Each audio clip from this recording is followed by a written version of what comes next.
She wasn't cleared to fly.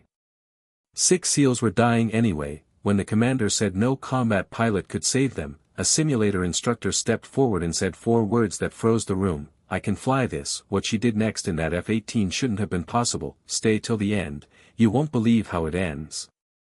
Before you watch full story, comment below from which country are you watching. Don't forget to subscribe for more amazing stories. The USS Halsey Point cut through gray swells 50 miles off a coastline that didn't appear on any tourist map, its flight deck slick with rain and lit by the sodium orange glow of battle lanterns. Below decks, in the cramped fluorescent hum of the carrier air wing's Ready Room 4, Commander Jack Reyes stood over a tactical display with his jaw locked so tight it looked like it might crack. On the screen, 6 blinking icons huddled together in a canyon 200 miles inland. 6 friendly units. 5 minutes ago there had been 8. Halsey Point, this is Ghost 6. The transmission crackled through the overhead speaker, half swallowed by wind noise and the flat crack of small arms fire. We are pinned in a box canyon, coordinates on your screen. 2 Kia, 3 wounded, 1 critical. We need CAS and we need it now, or this whole team is gone by sunrise. Reyes keyed the radio, his voice a controlled rasp. Ghost 6, copy, we hear you. Hold position, help is coming. He didn't know yet if that was a promise he could keep. He turned to the Air Wing Operations Officer, a heavy-set man named Petrov who'd been on the phone with the bridge for the last 10 minutes. Talk to me. Where's my CAS?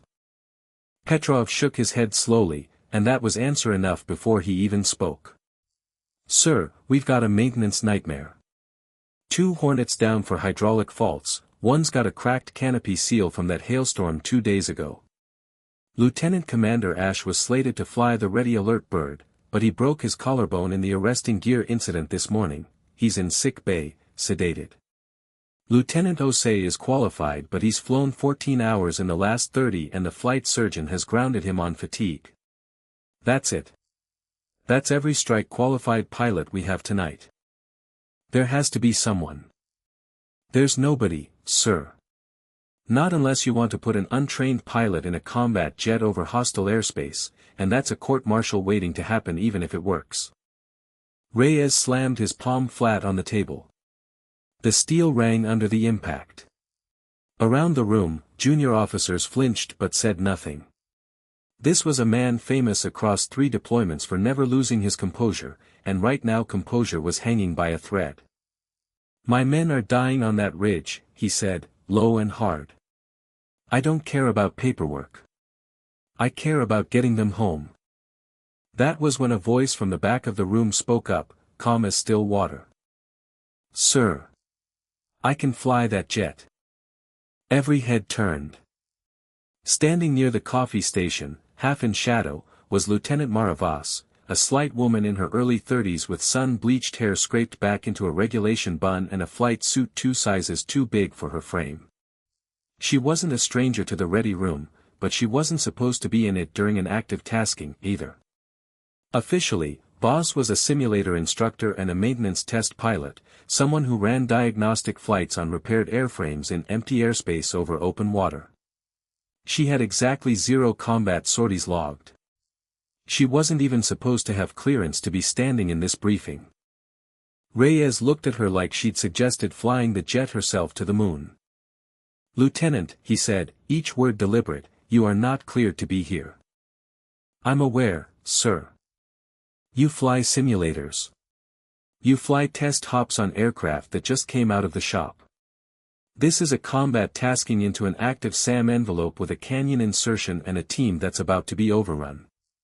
This is not the moment for volunteers who want to prove something. Voss stepped forward into the light, and something in the way she moved made a few of the younger officers go quiet. There was no bravado in it, no nervous energy. Just a flat, immovable calm. Commander, with respect, I have more stick time in that exact airframe than anyone currently on this ship. I flew F-18s operationally for 6 years before I transferred to test and evaluation.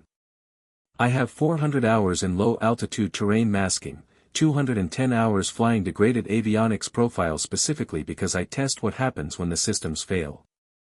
I know that jet's failure mode's better than the engineers who built it. Your file says test pilot, Reyes snapped. It doesn't say combat. My unclassified file says test pilot, Boss said. You want the rest of it, you're going to need Petrov to pull my full record, because most of it is sealed. Petrov, sensing the shift in the room, was already moving to a terminal. His fingers flew across the keyboard, entering a set of security credentials that made the screen blink twice before granting access. A moment later his eyebrows climbed toward his hairline. Sir, he said slowly, she's not lying. 2 combat deployments, VFA 151, over 90 confirmed combat sorties. Distinguished Flying Cross, redacted citation. She was pulled from the squadron 4 years ago and reassigned to test and evaluation at Pax River. There's a note here, a classified incident review. That's as far as I can get without a higher clearance. Reyes's eyes narrowed. What incident? Vasa's jaw tightened, just slightly, the first crack in her composure. That's not relevant to tonight. It's relevant if I'm putting you in that jet. She held his gaze for a long moment before she answered. During my last combat deployment, I refused a direct order to strike a target that I believed, based on real-time intelligence I was seeing on my own targeting pod, was a compound full of civilians rather than the insurgent cell we'd been briefed on. I broke off the run. I was right, the strike would have killed 40-something non-combatants, but I disobeyed a direct order from my flight lead to do it. I was quietly pulled from combat rotation and shuffled into test and evaluation so the Navy wouldn't have to explain in a hearing why a captain gave that order in the first place.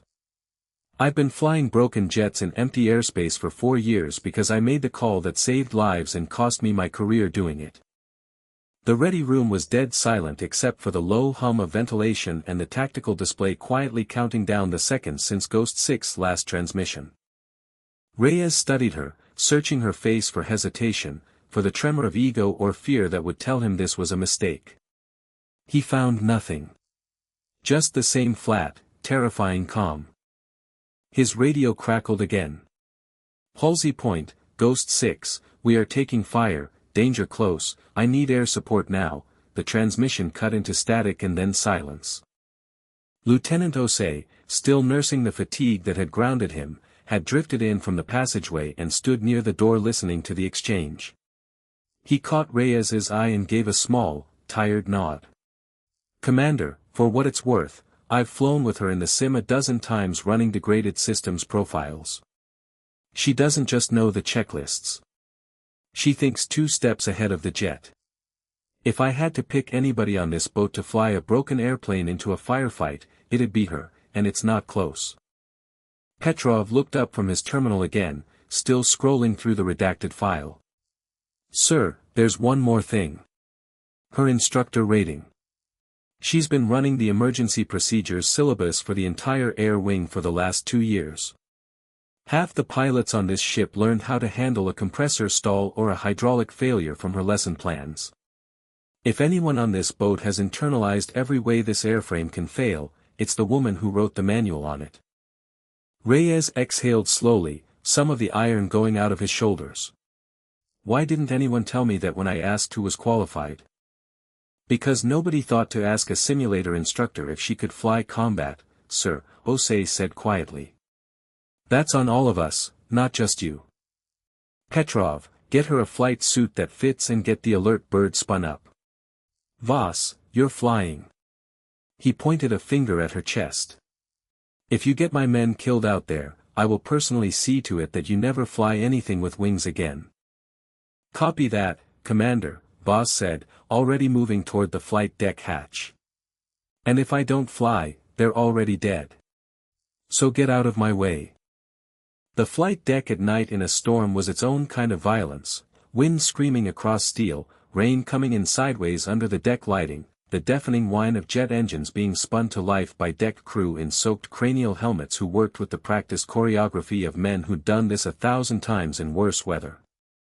Voss moved through the pre-flight walk-around with brutal efficiency, her flashlight beam sweeping over control surfaces, checking for hydraulic leaks, inspecting the weapon's pylons where two AIM-9 sidewinders and a pair of GBU-38 precision bombs hung under the wings.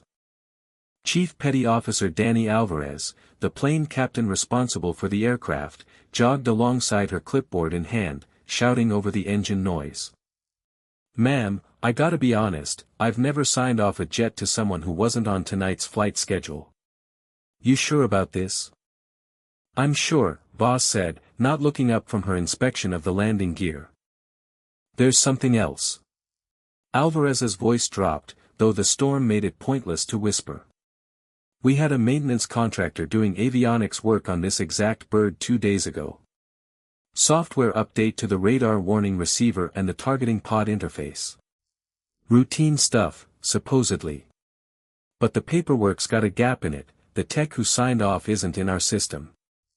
I flagged it to my chief but nobody followed up because the jet flew fine on the test hop."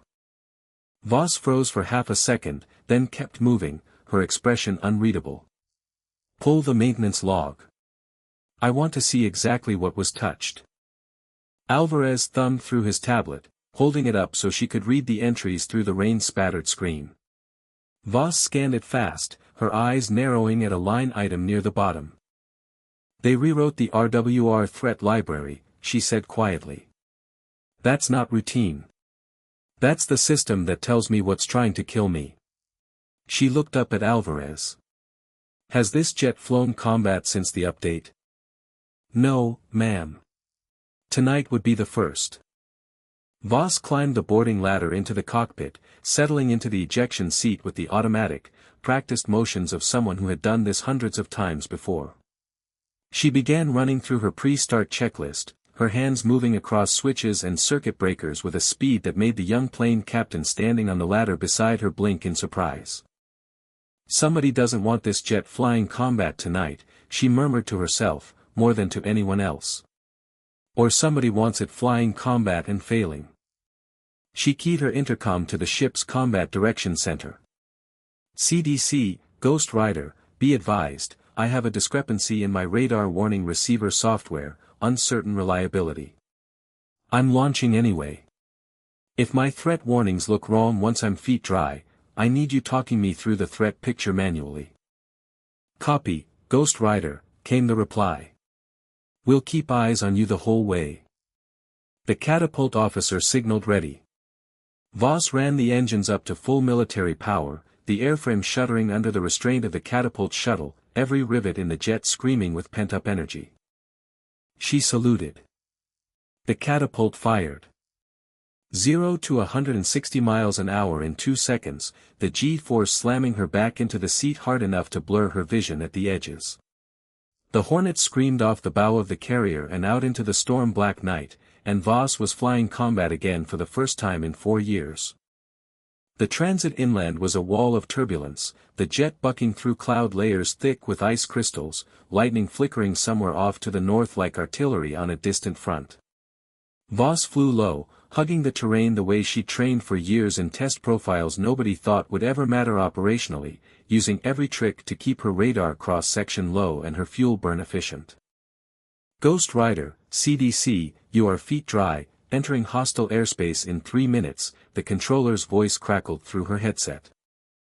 "Copy, feet dry."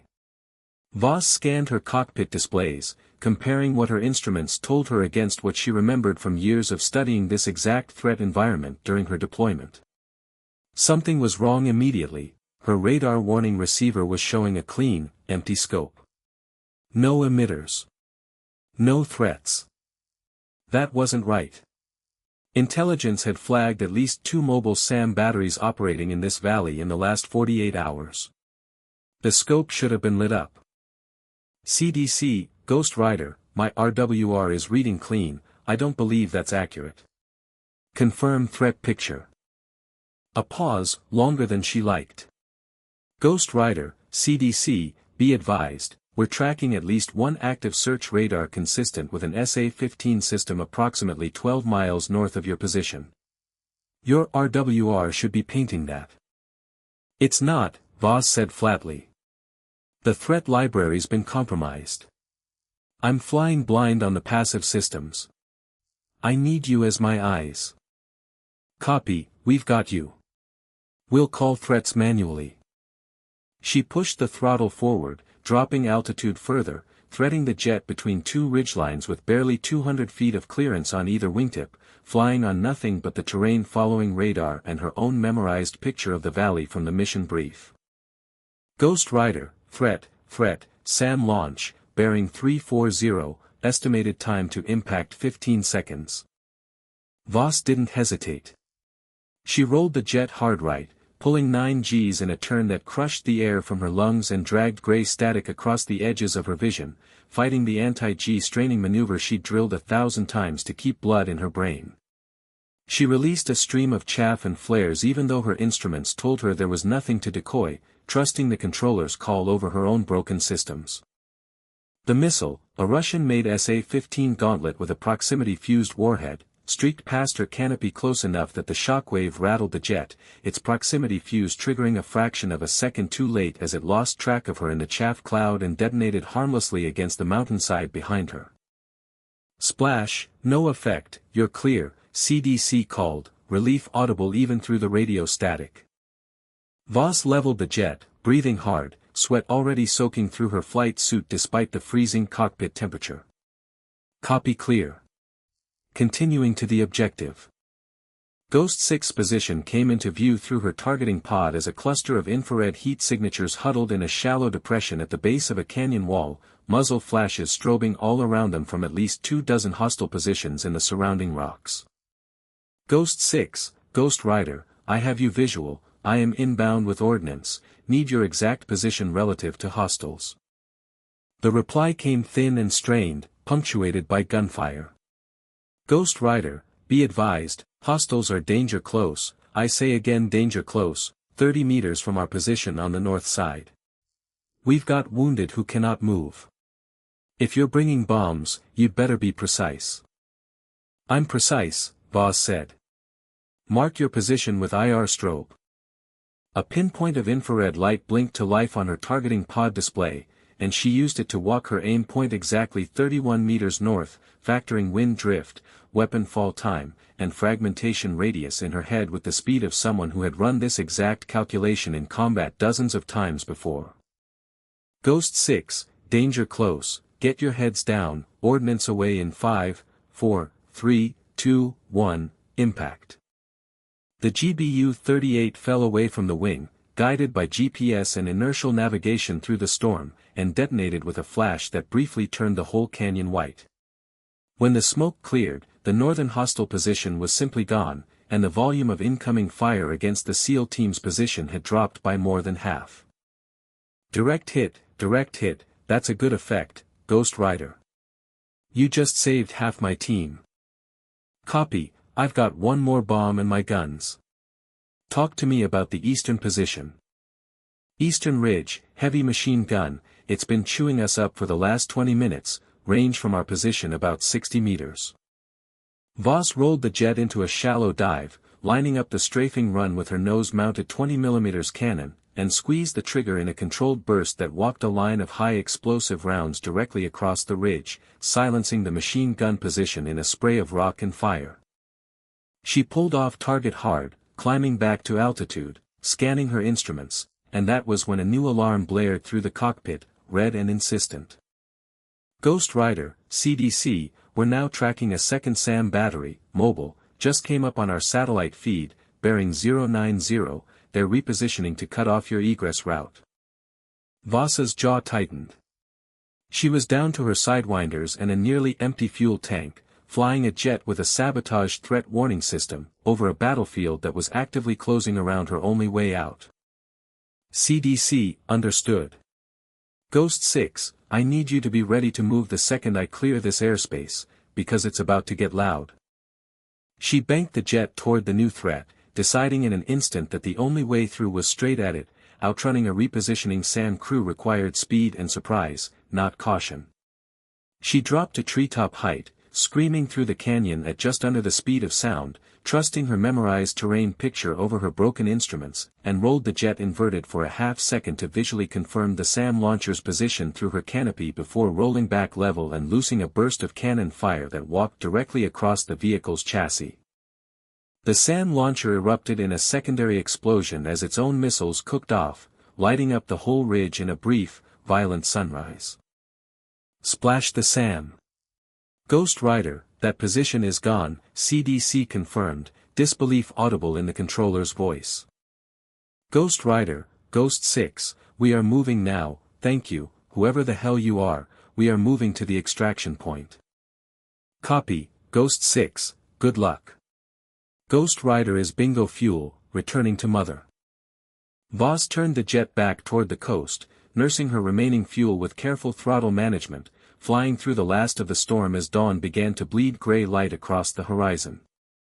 She had barely put 5 miles behind her when a new warning light flared amber on her caution panel. The left engine, the one that had taken shrapnel during the SAM engagement, was losing oil pressure faster than it should have been. CDC, Ghost Rider, I've got a left engine oil pressure warning, trending down.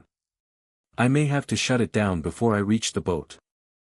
Copy, Ghost Rider. Can you make it back on one engine?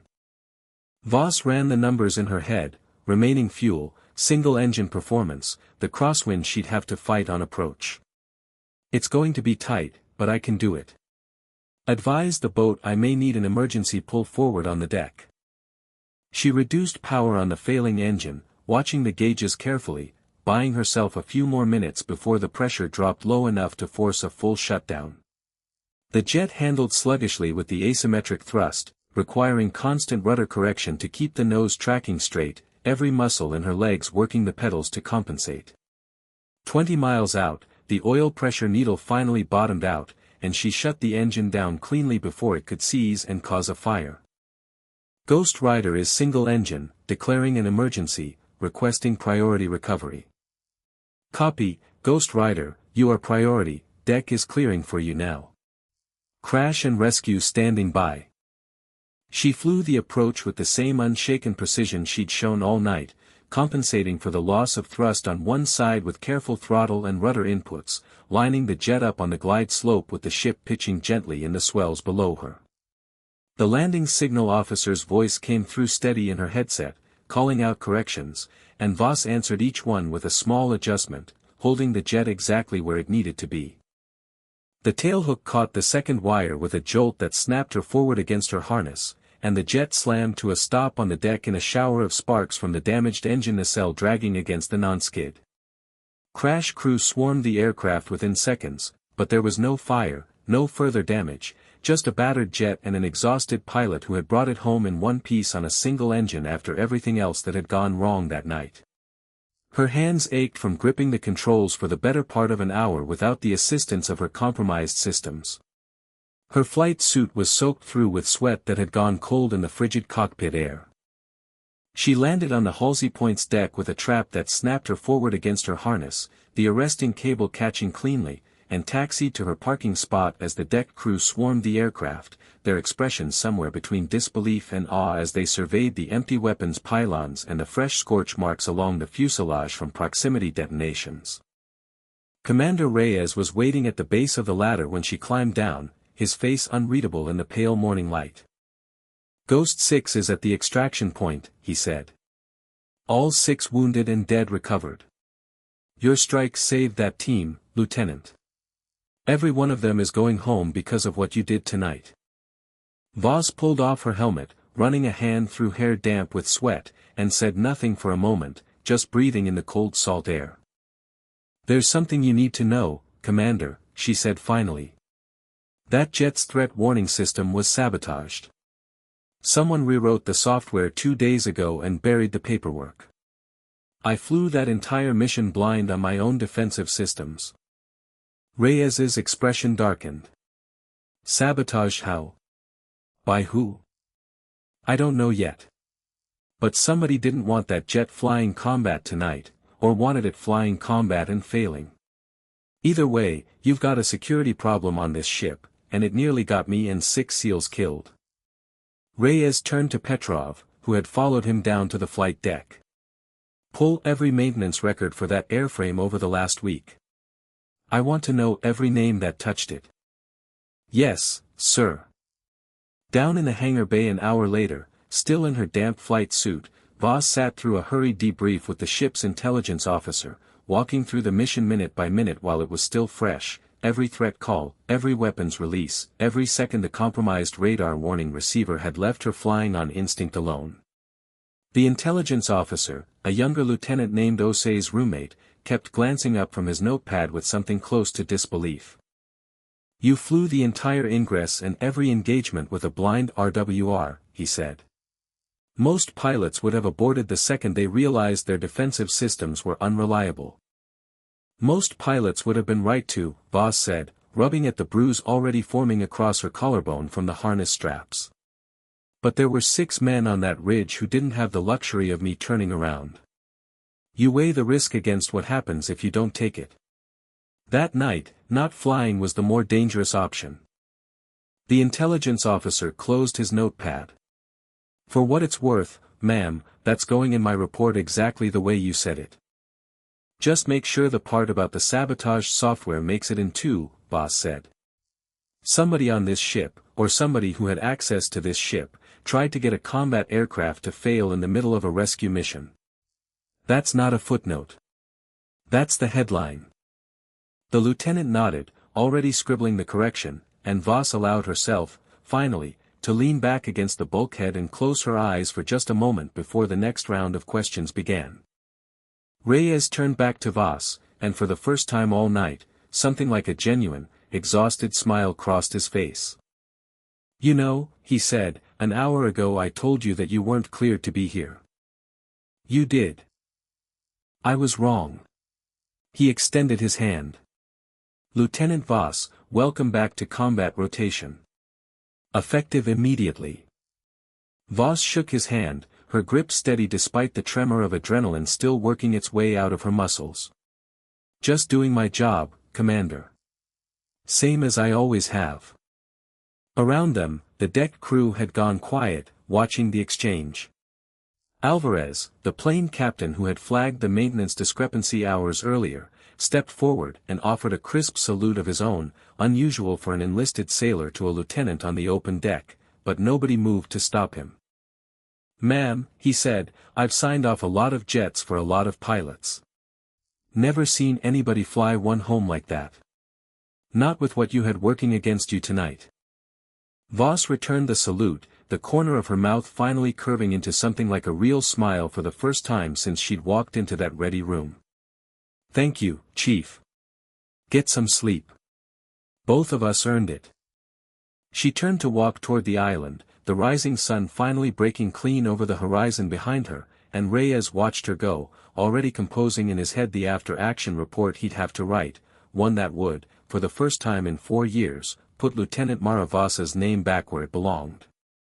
3 weeks later, a quiet internal investigation traced the sabotage software update back to a maintenance contractor with undisclosed financial ties to a defense firm competing for the Navy's next avionics contract, a firm that stood to benefit enormously if a high-profile combat failure cast doubt on the current threat warning system's reliability.